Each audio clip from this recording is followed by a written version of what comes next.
Hello, ladies and gentlemen. My name is Charlie, and welcome to my top 8 games of this year. Now, before I start, I just have to say that this is my opinion, and everyone's opinion differs. So, yeah, let us begin!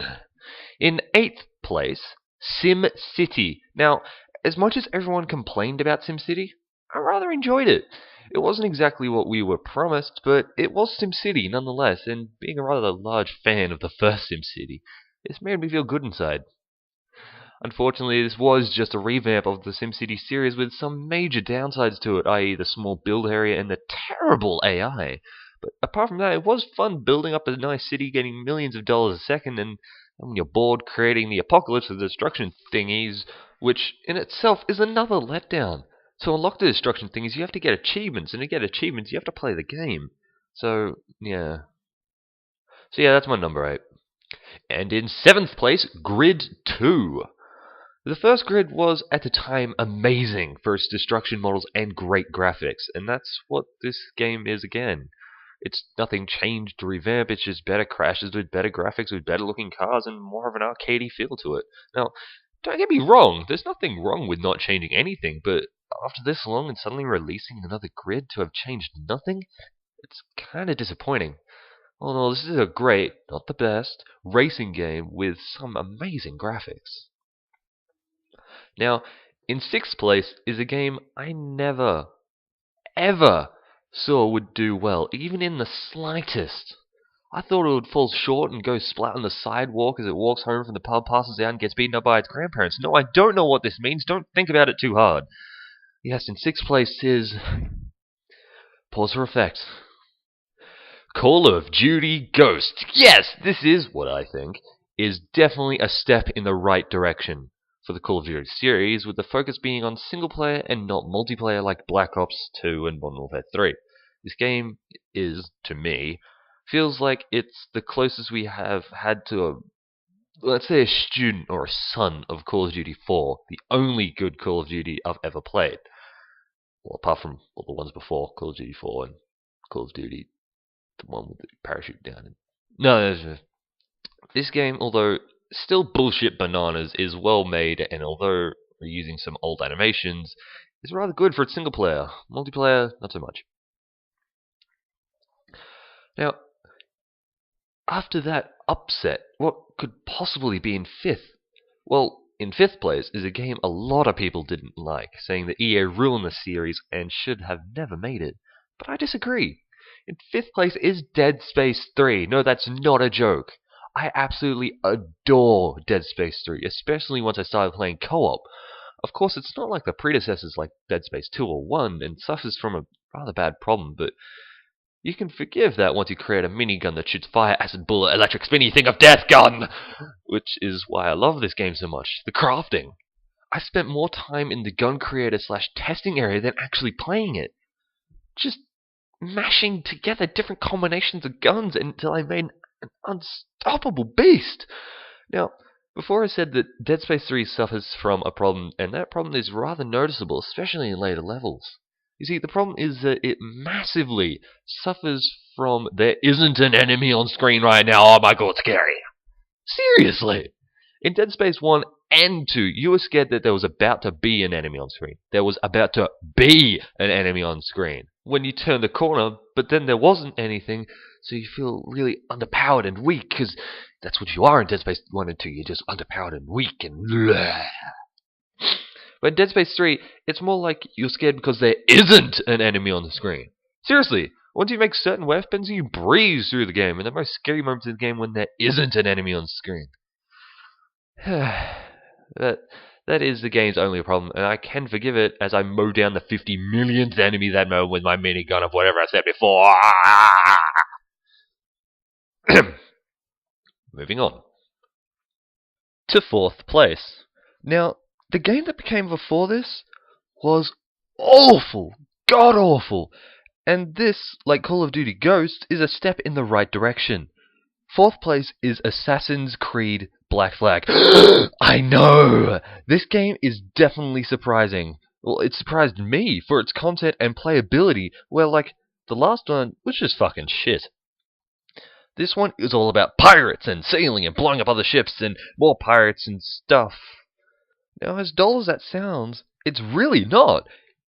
Its story is, although hard to follow, I spent a long time dicking around with the boat, just sailing around, blowing up stuff and exploring, which is great.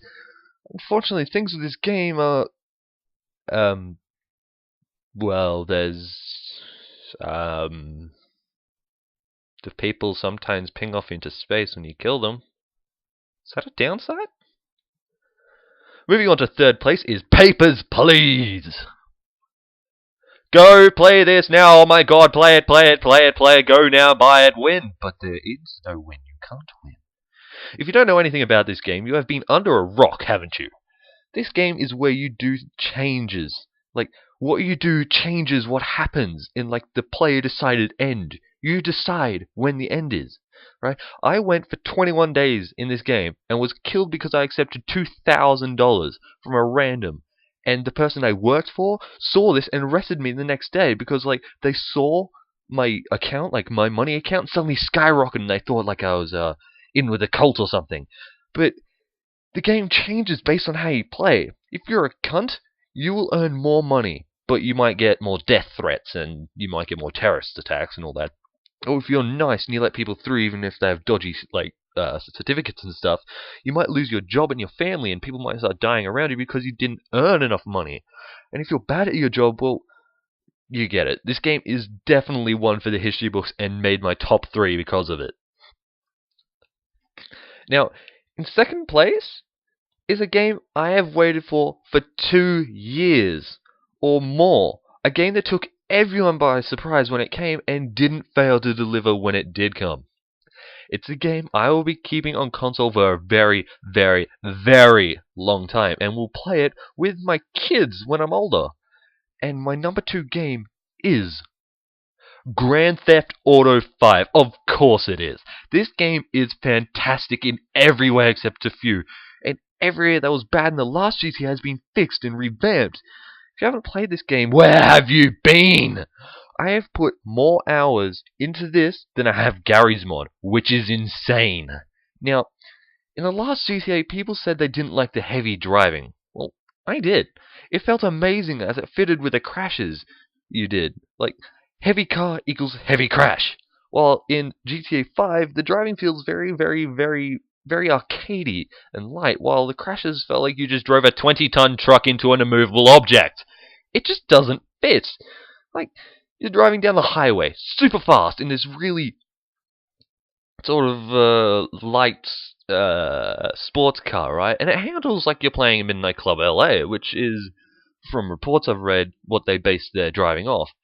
And then you hit, say, a barrier, and it feels like you just let off a nuclear bomb. You go flying out the front windshield and die. But it just doesn't fit how they're driving. And I really like the driving in the GTA 4, but that's one of the downsides. It just doesn't really work for me. And the flying in GTA 5. Ah, I'm not going to even start on the flying. But pushing all that aside, you've got the greatest game for replayability this year, with outstanding graphics for a current-gen console. And they even brought back all the good things from San Andreas, like flying and vehicle customization. It's incredible. Now, onto my number 1 game of this year. What could possibly beat GTA 5 for its gameplay and story? Well, surely it has to be something that has even more story and more gameplay. Now, the internet has long forgotten about this game, and there is a few reasons why.